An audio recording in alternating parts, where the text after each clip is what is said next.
Mine would follow the S curve, like you suggested, because the first the first 10 years, those years from sort of 15 to 25, they were, so for me, that was a period where I was just learning from myself and not getting any critical feedback.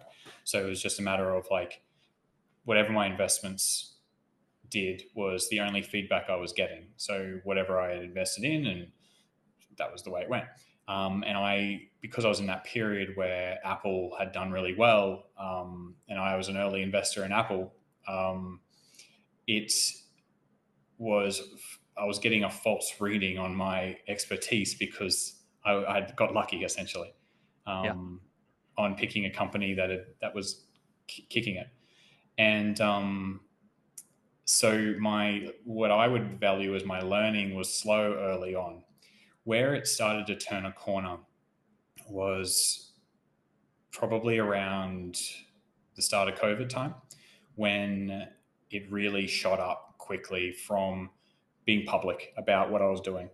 The minute I started being public, sharing portfolios, sharing investment ideas, sharing research that I was starting to do because you had that extra time in COVID. That really shot up my. That's where I really climbed on that curve.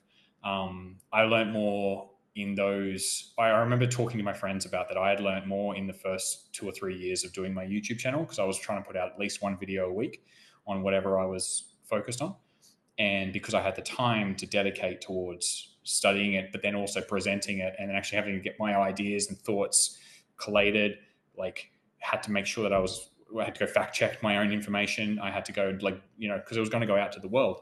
Um, I'd get called out on your if it was so you had to be better. And then those 3 years, those first 3 years of YouTube, when I started my YouTube channel, I learned more in those 3 years than I'd had in the previous 15 for sure.